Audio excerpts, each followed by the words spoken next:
تو پھر آج کے ہمارے جو عمرہ اور ذمہ داران لوگ ہیں ان کے لیے بہت بڑا سبق ہے کہ حضور اقدس میراث جو ہے یہ نہیں دو گے تو پھر میراث کا حساب قبر میں جا کے دو گے۔ پھر اس کے بعد محرم اور غیر محرموں کا جو سلسلہ ہے اس کے اوپر ایک بہت بڑا ڈیبیٹ ہے۔ ہمارے استاد محترم شیخ شجاع جو ہیں ان سے یہ باتیں تفصیل سے سنتے ہیں اور کیا خوبصورت بیان کرتے ہیں، اور ٹو دا پوائنٹ۔ اگر آپ کو میرے استاد وہاں پہ نظر نہیں آتے ان کے لہجے میں، ڈاکٹر اسرار صاحب، تو پھر تھوڑی سی میری مجبوری ہے، مجھے تعریف ضرور کرنی پڑے گی۔ شجاع بھائی جو ہیں یہ اپنے استاد کی طرح، اسرار صاحب کی طرح بنتے چلے جا رہے ہیں۔ اللہ تعالیٰ ان کے کلام کو اور ان کے علم میں اضافہ کرے اور قبول کرے۔ آئیے شیخ صاحب سے تفسیر پارہ نمبر 4 سنتے ہیں۔ أسألك يا من هو الله الذي الحمد لله رب العالمين والصلاة والسلام على سيد الأنبياء والمرسلين أما بعد أعوذ بالله من الشيطان الرجيم بسم الله الرحمن الرحيم لن تنالوا البر حتى تنفقوا مما تحبون صدق الله العظيم اللهم صل على محمد وعلى آل محمد وبارك وسلم رب اشرح لي صدري ويسر لي أمري واحلل عقدة من لساني يفقهوا قولي واجعل لي وزيرا من أهلي آمين يا رب العالمين۔ ناظرین کرام السلام علیکم ورحمۃ اللہ وبرکاتہ۔ پروگرام تعلیمات قرآن میں خوش آمدید کہتے ہیں آپ کو۔ آپ کے علم ہے کہ ہر نشست میں قرآن حکیم کے ایک پارے کے مضامین کا جائزہ ہم لیتے ہیں اور اہم ہدایات کو سمجھنے کی کوشش بھی کرتے ہیں۔ تعلیمات قرآن سیریز میں آج انشاءاللہ پارہ نمبر 4 یعنی چوتھے پارے کا ہم مطالعہ کریں گے۔ آئیے ہمیشہ کی طرح سب سے پہلے تعارف آپ کے سامنے رکھتے ہیں۔ تعارف کے حوالے سے پہلی بات ہے قرآن کریم کے پارہ نمبر 4 کا مطالعہ، یہ نقطہ ہمیشہ پہلے ہی بیان ہو جاتا ہے۔ اگلا نقطہ ہے تعارف کے حوالے سے سورہ آل عمران رکوع نمبر 10 تا 20 یعنی آیات 92 تا 200 کا مطالعہ پیش خدمت ہوگا انشاءاللہ۔ یعنی یہ آیات ہیں آل عمران کی 92 تا 200 جو چوتھے پارے میں شامل ہیں۔ اس کے علاوہ سورۃ النساء رکوع نمبر 1 تا 3 یعنی آیات 1 تا 23 کا بھی ہم مطالعہ کریں گے، اور یہ سورہ نساء چوتھے ہی پارے میں اس کا آغاز ہو جاتا ہے اور اس کی 23 آیات چوتھے پارے میں شامل ہیں۔ اس کے بعد مقاصد مطالعہ کی طرف چلتے ہیں، یعنی لرننگ آبجیکٹیوز کیا ہیں، یہ ہمیشہ سیم رہتے ہیں ہمارے ہر پروگرام میں، لیکن بہرحال بیان کرتے ہیں آپ کے سامنے۔ مقاصد مطالعہ میں پہلی بات ہے پارہ نمبر 4 کی آیات کے مضامین کا جائزہ، اور مقصود یہ ہوتا ہے کہ نکات کی صورت میں پارے کا ایک اوور ویو ہمارے سامنے آ جائے۔ پھر منتخب آیات کا مطالعہ، چند آیات کا ہمیشہ انتخاب کیا جاتا ہے ہر پارے میں سے جن میں اکثر ہمارے لیے عملی رہنمائی اور ہدایات کا سامان ہوتا ہے۔ مزید برآں زیر مطالعہ آیات میں بیان شدہ اہم اوامر و نواہی کا تذکرہ ہمیشہ ہم کرتے ہیں، کیا کرنے کے کام اور کن کاموں سے روکا گیا، ڈوز اینڈ ڈونٹس، ان کا بیان بھی آج چوتھے پارے کے حوالے سے آپ کے سامنے رکھیں گے۔ بات کو آگے بڑھاتے ہیں اور چوتھے پارے کے مضامین کا جائزہ شروع کرتے ہیں۔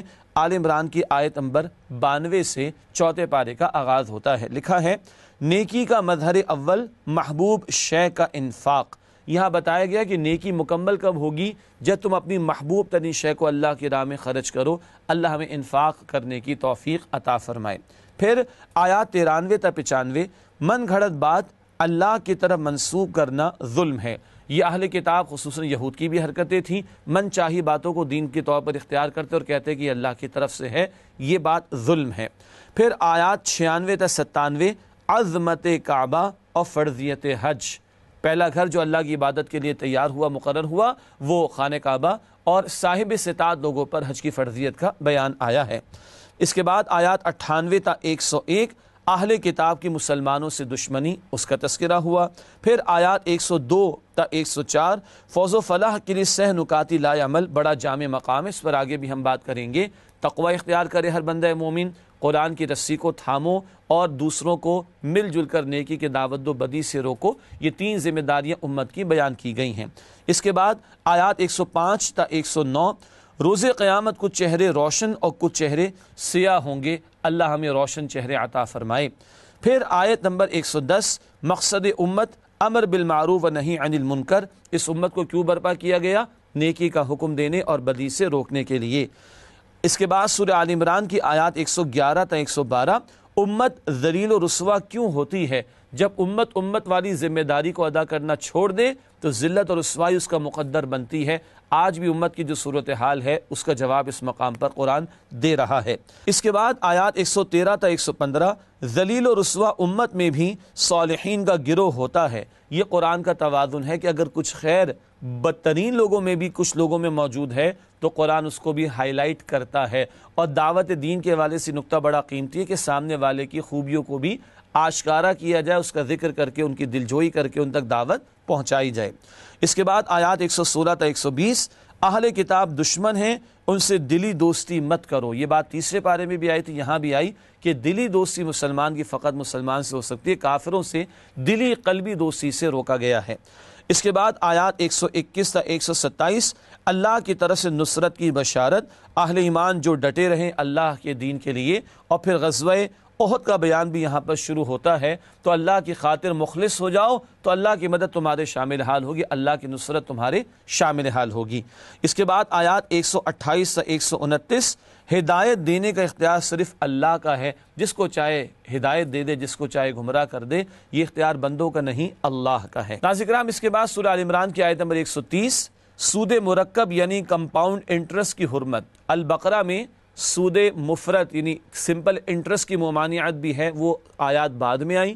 یہ آیت پہلے آئی تھی، انٹرسٹ جو کہ کمپاؤنڈ ہے پہلے اس کی ممانعت، اور پھر سود مفرد یعنی سمپل انٹرسٹ کی ممانعت قرآن نے البقرہ میں عطا فرمائی. پھر آیات 131 سے 133 اہل ایمان کے لیے قیمتی ہدایات، اور یہ بھی بتایا گیا کہ جنت والوں کی صفات کیا ہوتی ہیں.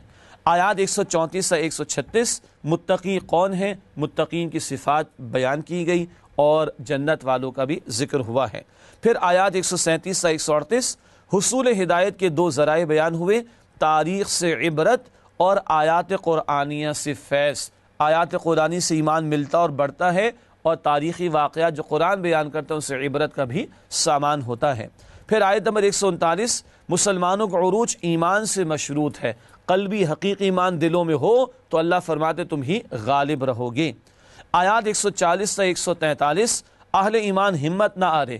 غزوہ احد کا بیان ہے، مسلمانوں کو پھر نقصان بھی اٹھانا پڑا.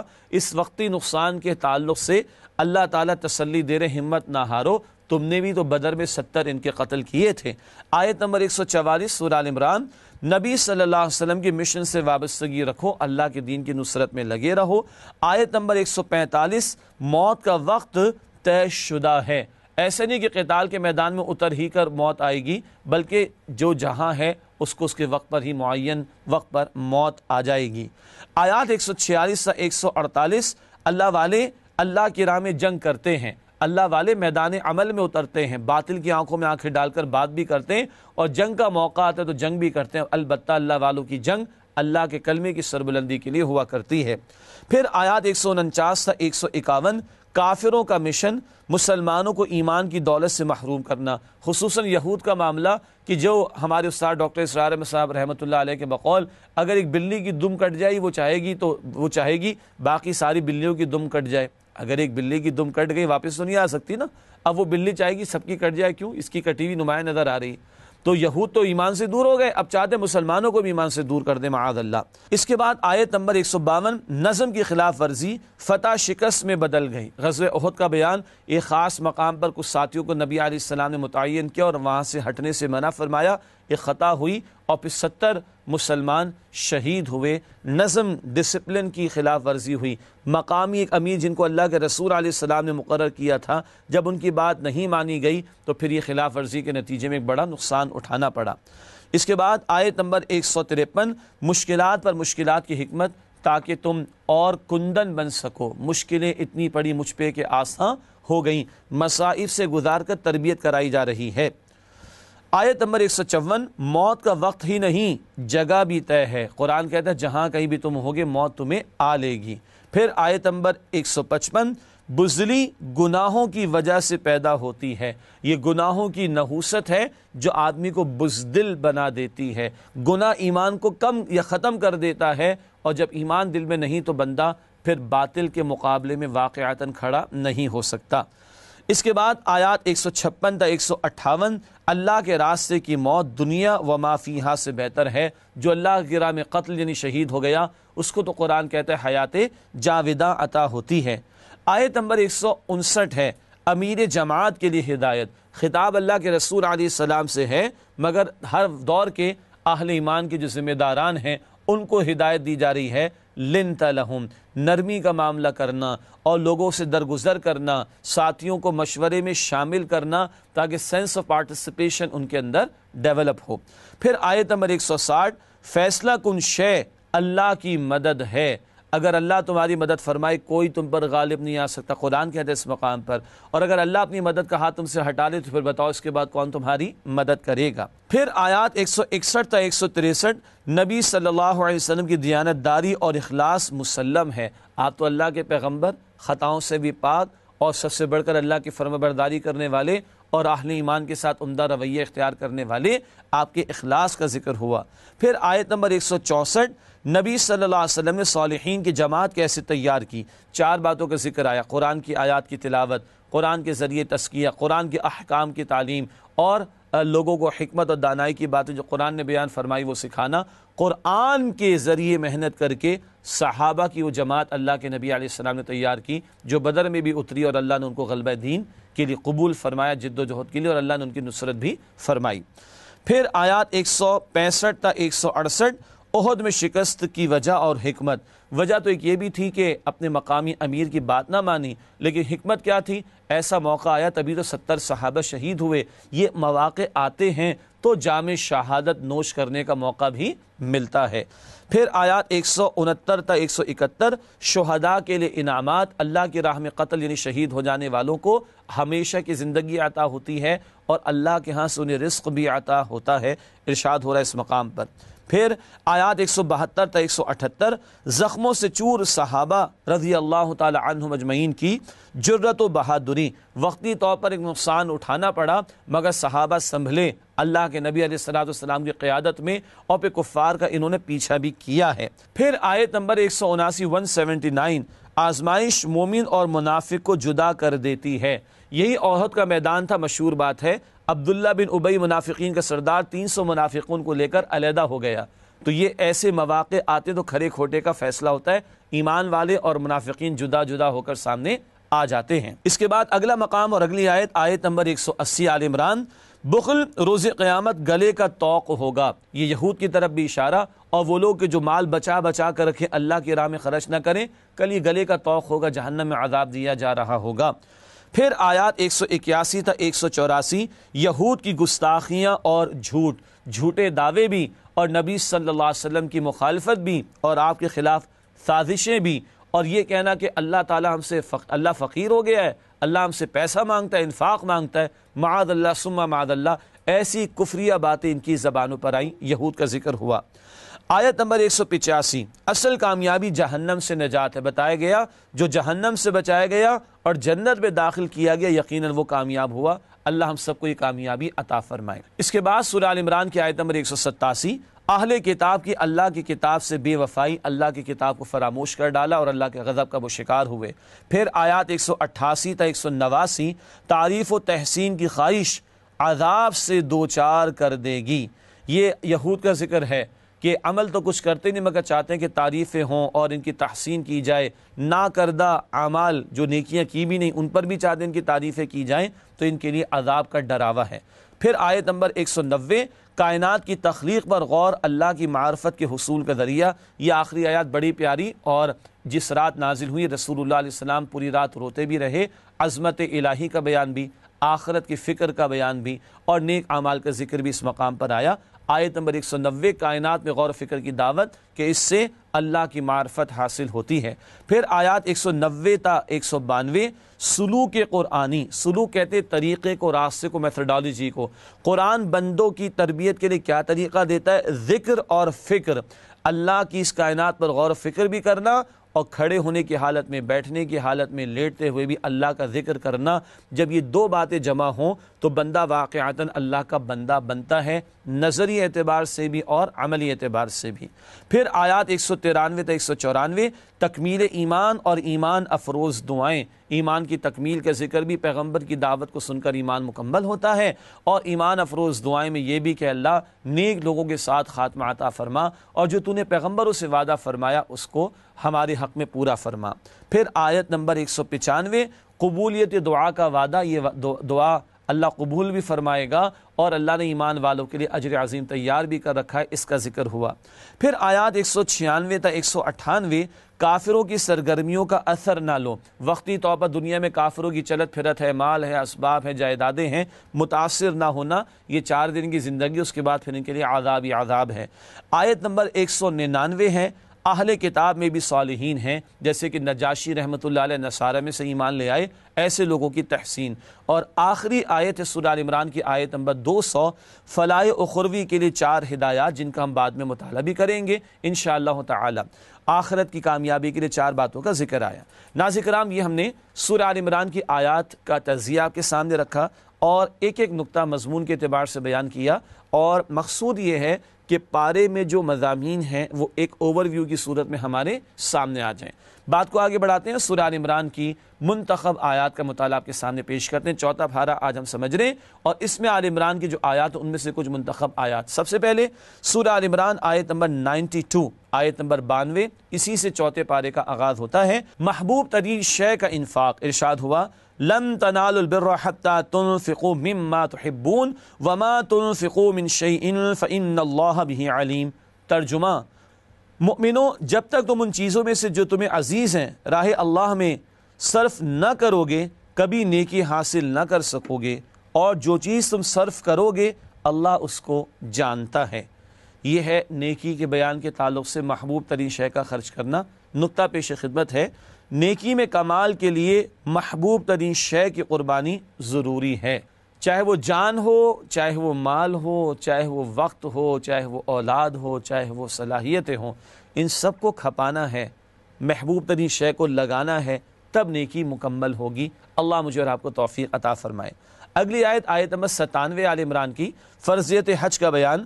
ارشاد ہوا فیہ آیات بینات مقام ابراہیم ومن دخلہ کان آمنا وللہ علی الناس حج البیت من استطاع الیہ سبیلا ومن کفر فإن اللہ غنی عن العالمین۔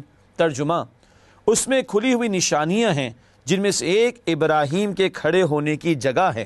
جو شخص اس مبارک گھر میں داخل ہوا اس نے امن پا لیا، اور لوگوں پر اللہ کا حق یعنی فرض ہے کہ جو اس کے گھر تک جانے کا مقدور رکھے وہ اس کا حج کرے، اور جو اس حکم کی تعمیل نہ کرے گا تو اللہ تعالیٰ بھی اہل عالم سے بے نیاز ہے۔ یہ آل عمران کی آیت نمبر 97۔ نقطہ کیا ہے؟ استطاعت کے باوجود حج نہ کرنا عملی طور پر کفر ہے۔ زندگی میں صاحب استطاعت لوگوں پر ایک مرتبہ حج ادا کرنا فرض ہے۔ اللہ ہم سب کو توفیق عطا فرمائے، وسائل بھی عطا فرمائے، آسانی بھی فرمائے، لیکن جو جانتے بوجھتے وسائل کے باوجود، استطاعت کے باوجود حج نہ کرے وہ کافر ہے۔ مراد عملی اعتبار سے وہ کفر کر رہا ہے۔ اللہ تعالیٰ اس سے محفوظ رکھے اور ہمیں حج کی استطاعت بھی عطا فرما دے اور ادائیگی کی توفیق بھی عطا فرما دے۔ اس کے بعد اگلی آیت جس کا انتخاب کیا گیا سورہ آل عمران کی آیت نمبر 103، اللہ کی رسی قرآن، اس کو تھامنے کا حکم۔ ارشاد ہوا وَاعْتَصِمُوا بِحَبْلِ اللَّهِ جَمِيعًا وَلَا تَفَرَّقُوا وَاذْكُرُوا نِعْمَةَ اللَّهِ عَلَيْكُمْ إِذْ كُنْتُمْ أَعْدَاءً فَأَلَّفَ بَيْنَ قُلُوبِكُمْ فَأَصْبَحْتُمْ بِنِعْمَتِهِ إِخْوَانًا وَكُنْتُمْ عَلَى شَفَا حُفْرَةٍ مِّنَ النَّارِ فَأَنْقَذَكُم مِّنْهَا كَذَلِكَ يُبَيِّنُ اللَّهُ لَكُمْ آيَاتِهِ لَعَلَّكُمْ تَهْتَدُونَ۔ ترجمہ کرتے اس آیت کا، آل عمران آیت نمبر 103۔ اور سب مل کر اللہ کی ہدایت کی رسی کو مضبوط پکڑے رہنا اور متفرق نہ ہونا، اور اللہ کی اس مہربانی کو یاد کرو جب تم ایک دوسرے کے دشمن تھے تو اس نے تمہارے دلوں میں الفت ڈال دی اور تم اس کی مہربانی سے بھائی بھائی ہو گئے، اور تم آگ کے گڑھے کے کنارے تک پہنچ چکے تھے تو اللہ نے تم کو اس سے بچا لیا۔ اس طرح اللہ تم کو اپنی آیتیں کھول کھول کر سناتا ہے تاکہ تم ہدایت پاؤ۔ ناظرین کرام، یہ سورہ آل عمران کی آیت نمبر 103 کا ترجمہ ہوا۔ نسألك يا من هو الله الذي۔ آئیے چند نکات تشریح کے آپ کے سامنے رکھتے ہیں۔ پہلا نقطہ، قرآن کو تھامنے سے مراد اس کے حقوق کو ادا کرنا ہے۔ اللہ کی رسی قرآن ہے، یہ جامع ترمذی کی روایت میں بھی بات موجود ہے، اور قرآن کو تھامنے سے مراد آگے سمجھ رہے ہیں اس کے حقوق کو ادا کرنا۔ قرآن کے 5 حقوق ہیں۔ ہمارے استاد ڈاکٹر اسرار احمد صاحب رحمۃ اللہ علیہ کا معروف کتابچہ بھی ہے مسلمانوں پر قرآن مجید کے حقوق۔ 5 حقوق انہوں نے بیان فرمائے۔ نمبر 1 ایمان، نمبر 2 تلاوت، نمبر 3 سمجھنا، نمبر 4 عمل کرنا، اور نمبر 5 پھیلانا۔ یہ 5 حقوق ہمیں ادا کرنے، ایمان دل سے بھی، تلاوت باقاعدہ قرآن کو سیکھنے سمجھنے کی کوشش، انفرادی زندگی میں عمل کریں، اجتماعی زندگی میں نافذ کرنے کی جد و جہد کریں، اور 4 دہانگ عالم میں سارے لوگوں تک، انسانوں تک اس کے پیغام کو پہنچانے کی کوشش کریں۔ مزید آگے لکھا ہے قرآن کو تھامنے کی برکات۔ قرآن کو واقعتاً تھام لیا جائے تو پھر کیا ہوتا ہے؟ دشمنیاں ختم ہو جائیں گی، نفرتیں ختم ہو جائیں گی، آگ کے گڑھے سے اللہ تمہیں بچا لے گا، ہدایت تمہیں عطا فرما دے گا۔ یہ ساری برکتیں اس ایک آیت میں اللہ سبحانہ و تعالیٰ نے عطا فرمائی ہیں۔ اس کے بعد اگلی آیت ہے آیت نمبر 110 جس کا انتخاب کیا گیا، امت کی ذمہ داریاں۔ ارشاد ہوا کنتم خیر امت اخرجت للناس تأمرون بالمعروف وتنہون عن المنکر وتؤمنون باللہ ولو آمن اہل الکتاب لکان خیر لہم منہم المؤمنون واکثرهم الفاسقون۔ ترجمہ، مؤمنوں، جتنی امتیں یعنی قومیں لوگوں میں پیدا ہوئیں، تم ان سب سے بہتر ہو کہ نیک کام کرنے کو کہتے ہو اور برے کاموں سے منع کرتے ہو اور اللہ پر ایمان رکھتے ہو، اور اگر اہل کتاب بھی ایمان لے آتے تو ان کے لیے بہت اچھا ہوتا۔ ان میں ایمان لانے والے بھی ہیں لیکن تھوڑے، اور اکثر نافرمان ہیں۔ یہ آیت نمبر 110 کا ترجمہ مشہور آیت ہے خیر امت والی۔ ہم خیر امت سمجھتے تو ہیں اپنے آپ کو، مگر قرآن خیر امت کی ذمہ داریوں کو بھی بیان فرماتا ہے۔ چنانچہ آگے ہم نے لکھا ہے خیر امت ہونے کے لیے ذمہ داریوں کی ادائیگی لازم ہے۔ نیکی کا حکم دینا، بدی سے روکنا، یہ ہے اس امت کی ذمہ داری۔ پہلے یہ رسولوں کی ذمہ داری تھی، اب یہ آخری امت کی ذمہ داری ہے۔ آگے مزید لکھا ہے آج ذلت اور رسوائی کی بنیادی وجہ ذمہ داریوں کی عدم ادائیگی ہے۔ یہ نیک عمل کرنے کی دعوت دینا، خیر کی دعوت دینا اور امر بالمعروف کرنا، نہی عن المنکر کے فریضے کو انجام دینا، آج جب امت نے اس فریضے کو ترک کیا تو جو امت کی صورتحال ہے آج کشمیر اور فلسطین اور افغانستان اور عراق، پہلے چیچنیا اور بوسنیا اور پھر اب برما اور نہ جانے دنیا کے کونوں میں کہاں کہاں جو ظلم و ستم مسلمانوں پر ہو رہا ہے، جو خون ہمارا پانی سے زیادہ سستا ہو گیا اور بہایا جا رہا ہے، یہ خیر امت کے ساتھ ہوتا ہے۔ آج اس ذلت کی بنیادی وجہ قرآن بتا رہا ہے کیا ہے؟ یہ تم نے فریضہ چھوڑ دیا امر بالمعروف اور نہی عن المنکر۔ اگلی آیت جس کا انتخاب کیا گیا وہ بھی بڑا پیارا مقام ہے، آیت ہے آل عمران کی 159، امیر اور ذمہ داروں کے لیے ہدایات۔ یہ امیر سے مراد کسی جماعت کا امیر، ذمہ دار کہیں بھی اجتماعیت میں ذمہ دار ہوں، ان کے لیے ہدایات۔ ارشاد ہوا فَبِمَا رَحْمَةٍ مِّنَ اللَّهِ لِنْتَ لَهُمْ وَلَوْ كُنْتَ فَظًّا غَلِيظَ الْقَلْبِ لَانفَضُّوا مِنْ حَوْلِكَ فَاعْفُ عَنْهُمْ وَاسْتَغْفِرْ لَهُمْ وَشَاوِرْهُمْ فِي الْأَمْرِ فَإِذَا عَزَمْتَ فَتَوَكَّلْ عَلَى اللَّهِ إِنَّ اللَّهَ يُحِبُّ الْمُتَوَكِّلِينَ۔ ترجمہ کرتے ناظرین کرام، اس آیت کا ارشاد ہوا اے نبی صلی اللہ علیہ وسلم، اللہ کی مہربانی سے آپ کی افتاد مزاج ان لوگوں کے لیے نر واقع ہوئی ہے، اور اگر آپ بدخو اور سخت دل ہوتے تو یہ آپ کے پاس سے بھاگ کھڑے ہوتے، تو ان کو معاف کر دیجئے اور ان کے لیے اللہ سے مغفرت مانگیے اور اپنے کاموں میں ان سے مشورہ کیجئے، اور جب کسی کام کا عزم مصمم کر لیں تو اللہ پر بھروسہ رکھیں، بے شک اللہ بھروسہ رکھنے والوں کو دوست رکھتا ہے۔ ناظرین کرام، یہ ترجمہ سورہ آل عمران آیت نمبر 159 کا۔ بہت قیمتی ہدایات، غزوہ بدر بھی پس منظر میں ہے مگر عمومی اعتبار سے آپ کے سامنے بات کو رکھتے ہیں۔ پہلی بات، نرمی، شفقت اور دعا کا اہتمام۔ کیوں؟ یہ سب لوگ والنٹیئرز ہیں، یہ پیڈ لوگ نہیں ہیں، اور جو والنٹیئرز ہوں جماعتوں کے اندر، دینی جماعتوں کے اندر، ان کو تو جوڑے رکھنے کی ضرورت ہے، اس کے لیے نرمی بھی، شفقت بھی، اور ان کے لیے دعا کا اہتمام بھی۔ اگلی بات، مشورے میں شریک کرنا۔ کیوں؟ تاکہ لوگوں کا احساس ہو کہ ہماری بھی کوئی حیثیت ہے اور ہمیں بھی ویٹیج دی جاتی ہے، ہم سے بھی پوچھا جاتا ہے، ہم سے بھی معلوم کیا جاتا ہے، ایک سینس آف پارٹیسپیشن لوگوں میں ڈیولپ ہوگا۔ البتہ امیر مشورہ لے گا، لوگ مشورہ دیں گے، مگر فیصلہ امیر نے کرنا ہے۔ اس کے تعلق سے بتایا اللہ پر توکل۔ جب مشورے کے بعد ایک رائے قائم کر لی امیر نے، تو اب اللہ کا نام لے کر اس پر عمل درآمد کر ڈالے۔ یہ جماعتی زندگی کے لیے بڑی قیمتی ہدایات ہیں جو اس مقام پر عطا کی گئی ہیں۔ اگلی آیت ہے سورہ آل عمران آیت نمبر 160۔ ارشاد ہوا، اللہ کی مدد کے تعلق سے بات آ رہی ہے، إِن يَنْصُرْكُمُ اللَّهُ فَلَا غَالِبَ لَكُمْ وَإِن يَخْذُلْكُمْ فَمَنْ ذَا الَّذِي يَنْصُرُكُمْ مِنْ بَعْدِهِ وَعَلَى اللَّهِ فَلْيَتَوَكَّلِ الْمُؤْمِنُونَ۔ ترجمہ، اور اگر اللہ تمہارا مددگار ہے تو تم پر کوئی غالب نہیں آ سکتا، اور اگر وہ تمہیں چھوڑ دے تو پھر کون ہے کہ تمہاری مدد کرے، اور مؤمنوں کو چاہیے کہ اللہ ہی پر بھروسہ رکھیں۔ ناظرین کرام، اللہ کی نصرت کے حصول کا طریقہ بتایا جا رہا ہے۔ اس حوالے سے نقطہ پیش خدمت ہے، اللہ کی مدد کے حصول کا ذریعہ اس کے دین کی نصرت کرنا ہے۔ یہ بات سورہ محمد صلی اللہ علیہ وسلم آیت نمبر 7 میں بھی آئی ہے۔ یہاں بتایا جا رہا ہے اللہ مدد فرمائے کوئی تم پر غالب نہیں آئے گا۔ اللہ کی مدد کیسے ملے گی؟ وہ سورہ محمد صلی اللہ علیہ وسلم کی آیت نمبر 7 میں ہے، تم اللہ کے دین کی نصرت کرو گے تو اللہ تمہاری مدد فرمائے گا۔ یہ آج ہمارے مسائل کا حل بھی ہے۔ اس کے بعد آخری جس آیت کا انتخاب کیا گیا ہے وہ آل عمران کی آخری ہی آیت ہے، آیت نمبر 200۔ جامع ہدایات، 4 ہدایات اس مقام پر عطا ہوئیں۔ یا ایھا الذین آمنوا اصبروا وصابروا ورابطوا واتقوا اللہ لعلکم تفلحون۔ ترجمہ، اے اہل ایمان، کفار کے مقابلے میں ثابت قدم رہو اور استقامت رکھو اور مورچوں پر جمے رہو اور اللہ سے ڈرو تاکہ مراد حاصل کر سکو۔ یہ 4 ہدایات یہاں پر عطا کی گئیں، اللہ کی خاطر صبر کرنا، اور ایک لفظ آیا وصابروا۔ آئیے اس کو سمجھتے ہیں۔ صابرو کا لفظ مصابرت سے ہے، یعنی دوسروں سے بڑھ کر صبر کرنا۔ کافروں نے بھی تو جانیں دی ہیں باطل کے لیے، میدان میں اترے باطل کے لیے، تم ان کے مقابلے میں ان سے بڑھ کر صبر کرو۔ ایک اور بات آئی ورابطوا، اس کا ایک ترجمہ ہے مورچوں پر جمے رہنا، اسلامی سرحدوں کی حفاظت کرنا، اور ایک ہے رابطہ رکھنا، یعنی آگے ہم نے لکھا ہے جمے رہنا۔ جمے رہنے سے مراد نظم کی پابندی ہے۔ غزوہ احد میں نظم میں خلاف ورزی کا معاملہ ہوا تو بڑا نقصان ہوا، تو جمے رہنے، جڑے رہنے اور نظم کی پابندی کرنے کا حکم دیا گیا۔ اور آخری ہدایت واتقوا اللہ، اللہ کا تقوی اختیار کرو۔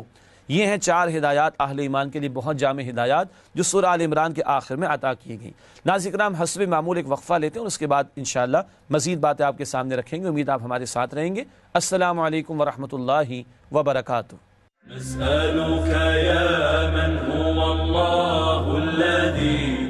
السلام علیکم ورحمۃ اللہ وبرکاتہ۔ ناظرین کرام، پروگرام میں آپ کو خوش آمدید کہتے ہیں۔ آج ہم تعلیمات قرآن کے اس پروگرام میں 4 پارے کے مضامین کا مطالعہ کر رہے ہیں۔ اس سے پہلے کہ اگلی سورت سورۃ النساء کا ہم آغاز کریں، آپ کے سامنے رکھنا چاہیں گے ربط سورت۔ آل عمران کی تکمیل ہوئی، سورہ نساء کا آغاز ہوا چاہتا ہے، ان دونوں صورتوں میں کیا ربط ہے؟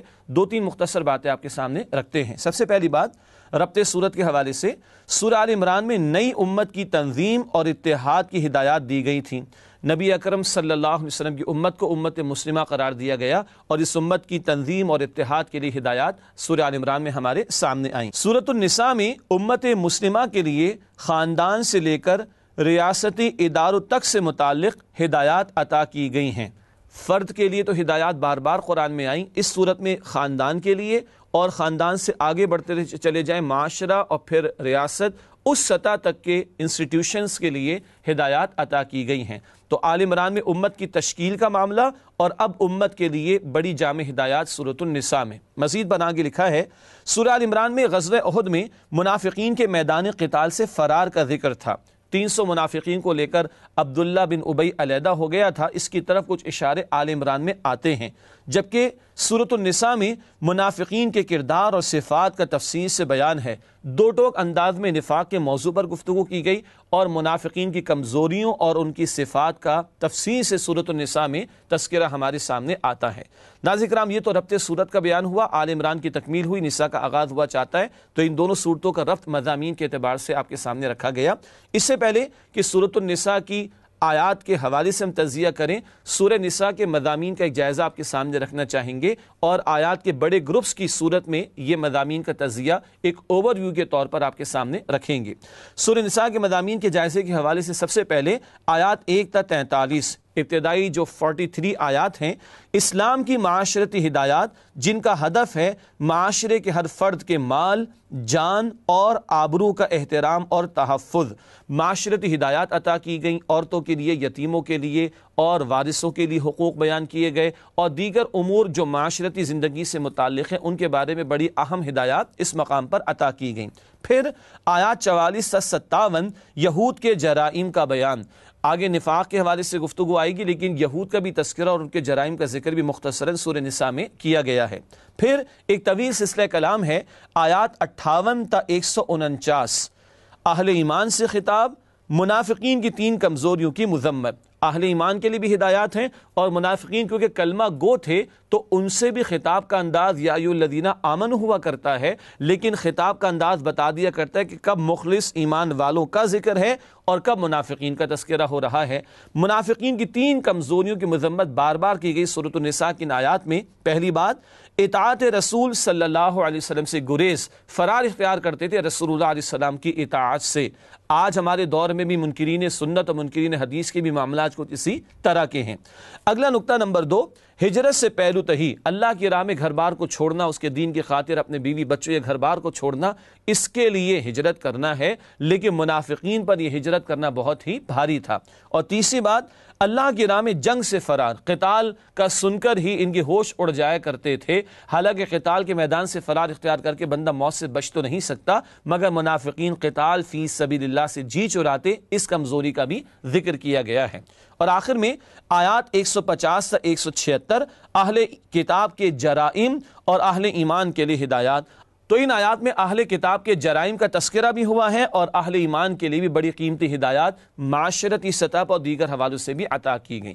ناظرین کرام، یہ ایک اوور ویو ہے سورۃ النساء کے مضامین کے جائزے کے اعتبار سے۔ اب آئیے بات کو آگے بڑھاتے ہیں اور آیات کا تجزیہ کرتے ہوئے اس پارے کے مضامین کو بھی سمجھتے ہیں اور سورۃ النساء کے بھی مضامین کا مزید جائزہ آپ کے سامنے رکھتے ہیں۔ سب سے پہلے سورۃ النساء آیت نمبر 1، مساوات انسانی کی بنیادیں۔ سب کا پیدا کرنے والا ایک اللہ اور سب کے اولین والدین آدم و حوا علیہ السلام اس ناطے سب برابر ہیں۔ آیات 2 تا 10، خواتین اور یتیموں کے حقوق، عورتوں کو مہر بھی دیا جائے، وراثت میں حصہ بھی دیا جائے، یتیموں کا مال ہڑپ نہ کیا جائے، ان کے ساتھ اسے سلوک کیا جائے۔ یہ بڑے قیمتی حقوق خواتین اور یتیموں کے حوالے سے بیان ہوئے آیات 2 تا 10 میں۔ آیات 11 تا 12، احکامات وراثت، زوجین کا کیا حصہ ہوگا، والدین کا کیا حصہ ہوگا، اولاد کا کیا حصہ ہوگا، بہن بھائیوں کا کیا حصہ ہوگا، یہ حصے اللہ تعالیٰ نے مقرر فرمائے۔ سورہ نساء کی آیت نمبر 11 اور 12 میں اس کا ذکر ہے۔ پھر آیات 13 تا 14، حدود اللہ کی اہمیت، اور نوٹ کیجئے گا وراثت کے احکامات کو حدود قرار دیا گیا، اور جو ان کی پاسداری کرے اس کے لیے جنت ہے، اور جو ان کی خلاف ورزی کرے ان کے لیے جہنم کا عذاب ہے۔ اللہ ہم سب کی حفاظت فرمائے جہنم کے عذاب سے۔ پھر آیات 15 تا 16، بدکاری کی سزا۔ زنا کے حوالے سے اولین ایک حکم آیا اور بعد میں سورہ نور میں آخری حتمی حکم اللہ تعالیٰ نے عطا فرمایا ہے۔ البتہ بدکاری کے تعلق سے کچھ سزا، اس کا ذکر آیات 15 سے 16 میں آیا۔ پھر آیات 17 تا 18، توبہ کا بیان۔ کن کی توبہ قبول ہوتی ہے؟ جو فوری توبہ کر لیں گناہ ہو جانے کے بعد، اور جو مرتے دم تک گناہ کرتے رہیں اور جب موت آئے تب توبہ کرے ان کی توبہ قبول نہیں ہوتی۔ یہ تفصیلات اس موقع پر عطا ہوئیں۔ پھر آیات 19 تا 21، خواتین کے حقوق، عورتوں کے ساتھ حسن سلوک کرنے کی ترغیب، اور اگر ایک ادا شوہر کو بیوی کی پسند نہ آئے تو دوسری ادا تلاش کرے، اللہ اس میں خیر پیدا فرما دے گا۔ ایسے حقوق اللہ تعالیٰ نے اس مقام پر عورتوں کے تعلق سے بیان فرمائے۔ پھر چوتھے پارے کے آخر میں آیات 22 تا 25، کن خواتین سے نکاح حرام ہے، وہ محرمات کی لسٹ عطا کی گئی، کن عورتوں سے نکاح نہیں کیا جا سکتا۔ اس چوتھے پارے کے اختتام پر یہ تفصیلات عطا کی گئیں۔ ناظرین کرام، یہ چند آیات ہیں سورہ نساء کی جو آخری حصے میں چوتھے پارے کے شامل ہیں، ان کا تجزیہ آپ کے سامنے رکھا گیا۔ اب چلتے ہیں چند منتخب آیات کے مطالعے کی طرف۔ سب سے پہلے سورہ نساء کی پہلی آیت کا مطالعہ پیش خدمت ہے۔ مساوات انسانی کا بیان۔ ارشاد ہوا، یا ایھا الناس اتقوا ربکم الذی خلقکم من نفس واحدہ وخلق منها زوجہا وبث منہما رجالا کثیرا ونساء واتقوا اللہ الذی تساءلون بہ والارحام ان اللہ کان علیکم رقیبا۔ سورہ نساء کی پہلی آیت ہے، ترجمہ کرتے ہیں۔ ارشاد ہوا، لوگوں اپنے پروردگار سے ڈرو جس سے تم کو ایک شخص سے پیدا کیا اور اس سے اس کا جوڑا بنایا، پھر ان دونوں سے کثرت سے مرد و عورت پیدا کر کے روئے زمین پر پھیلا دیے، اور اللہ سے جس کا نام لے کر تم سوال کرتے ہو ڈرو اور رحمی رشتوں کا خیال رکھو، کچھ شک نہیں کہ اللہ تمہیں دیکھ رہا ہے۔ ناظرین کرام، یہ سورہ نساء کی پہلی آیت کا ترجمہ ہے۔ بہت قیمتی مقام، 3 باتیں پیش کریں گے۔ سب کا خالق ایک اللہ، سب کے والدین آدم و حوا علیہ السلام اس ناطے سب برابر ہیں۔ گورے کو کالے پر، کالے کو گورے پر کوئی فضیلت نہیں، جیسے کہ حجۃ الوداع کا خطبہ بھی ہے۔ ناظرین کرام، پروگرام کے آخر میں ایک فرمان نبوی صلی اللہ علیہ وآلہ وسلم پیش خدمت ہے۔ جس نے قرآن کریم کی طرف دعوت دی اسے سیدھے راستے کی ہدایت عطا کر دی گئی۔ جامع ترمذی کی روایت ہے۔ اللہ ہمیں دوسروں کو بھی قرآن کی طرف دعوت دینے کی توفیق عطا فرمائے۔ ناظرین کرام، اسی کے ساتھ آپ سے اجازت چاہیں گے اور اگلی نشست میں 5ویں پارے کے ساتھ حاضر خدمت ہوں گے۔ وآخر دعوانا ان الحمدللہ رب العالمین، والسلام علیکم ورحمۃ اللہ وبرکاتہ۔ کا سما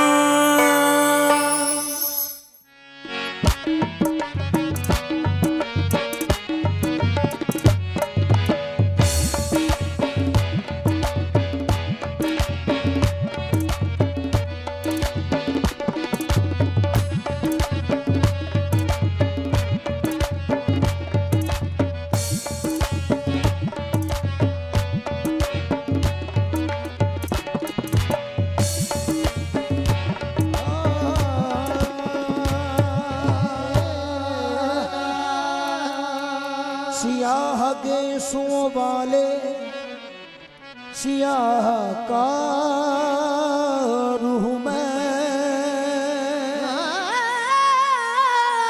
سیاہ گیسوں والے سیاہ کا روح میں، کرم کرم میرے آقا، گناہ گار ہوں میں، تو یا نبی نصر کرم فرمانا، یا نبی فرمانا، یا نصر کرم فرمانا، نظر کرم فرمانا، یا نبی نصر کرم فرمانا، اے حسنین کے نانا، اے حسنین کے نانا، حسنین کے نانا، اے حسنین کے نانا، حسنین کے نانا، اے حسنین کے نانا، یا نبی نصر کرم فرمانا، نظر کرم فرمانا، جب تم نہ سنو گے تو میری کون سنے گا، تم نہ سنو گے تو یا رسول اللہ، تم نہ سنو گے تو میری کون سنے گا، اور جب تم نہ کرو گے تو کرم کون کرے گا، نظر کرم فرمانا، نظر کرم فرمانا، جو کربلا گیا اس نور عین کا صدقہ، اس نور عین کا صدقہ، جو کربلا گیا اس نور عین کا صدقہ، کربلا کا اس نور عین کا صدقہ، ملا نہ پانی سے اس حسین کا صدقہ، نظر کرم فرمانا، نظر کرم فرمانا، شبیر و شبر کے لیے، شبیر و شبر کے لیے، شبیر و شبر کے لیے، شبیر و شبر کے لیے، معصوم اصغر کے لیے، معصوم اصغر کے لیے، معصوم اصغر کے لیے، معصوم اصغر کے لیے، سجدے میں جو سر کٹ گیا، سجدے میں جو سر کٹ گیا، ہاں سجدے میں جو سر کٹ گیا، للہ سر کے لیے، یا نبی نظر کرم فرمانا، ہاں نظر کرم فرمانا، بڑی دور مدینہ تورا، بڑی دور مدینہ تورا، بڑی دور مدینہ تورا، بڑی دور مدینہ تورا، یہاں جیا نہ لاگے مورا، بیٹھی ہوں میں آس لگائے، آقا بیٹھی ہوئے آس لگائے، آس لگائے، موری کس دن ہوگی حاضری مولا جیون گیتا جائے، یا نبی نظر کرم فرمانا، یا نبی نصر کرم فرمانا، اے حسنین کے نانا، اے حسنین کے نانا، حسنین کے نانا، اے حسنین کے نانا، زہرا پاک کے صدقے، زہرا پاک کے صدقے ہم کو طیبہ میں بلا